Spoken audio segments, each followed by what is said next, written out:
Terracotta ഫാബ്രിക്കിൽ phulkari work ചെയ്തിട്ട് അതിലേക്ക് ബ്ലോക്ക് പ്രിന്റ് ചെയ്തിട്ടുള്ള ബ്യൂട്ടിഫുൾ സാരി. ഒരു ക്രിസ്മസ് സ്പെഷ്യൽ എന്ന് നമുക്ക് പറയാം. Block printed പലോ with all over phulkari embroidered dupatta. നല്ലൊരു കോൺസെപ്റ്റ് ആണ്. ഭയങ്കര സോഫ്റ്റ് ആയിട്ടുള്ള കോട്ടയിലാണ് നമ്മൾ ഈ പ്രിന്റ് ചെയ്യിപ്പിച്ചേക്കുന്നത്.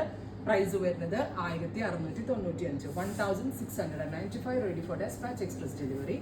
അടുത്തത് ഇതിപ്പോ ഉണ്ടല്ലോ, ഓഫീസിലൊക്കെ ക്രിസ്മസ് ഫംഗ്ഷൻ ഒക്കെ ഉണ്ടെങ്കിൽ നമുക്ക് ഇത് കൊടുക്കാം ഡ്രസ് കോഡായിട്ട്. അതല്ല എങ്കിലും നമുക്ക് റീയൂസ് ചെയ്യാം. ഭയങ്കര നല്ലതാണ്, ഭയങ്കര റിച്ച് ആണ്. എടുത്തു കഴിഞ്ഞാൽ തന്നെ ഒരു ഭംഗി, ഒരു പ്രൗഡി ആയിരിക്കും കാണാനായിട്ട്.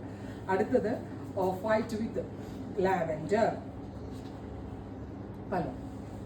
അടുത്തത് ഓഫ് വൈറ്റ് വിത്ത് ബ്ലാക്ക്. ഇത്രയും ഷെയ്ഡ്സ് ആണ് സ്പെഷ്യൽ സീരീസിൽ ആഡ് ഓൺ ചെയ്തേക്കുന്നത്. Ready for dispatch, express delivery. Try ചെയ്ത് നോക്കുക. Thank U.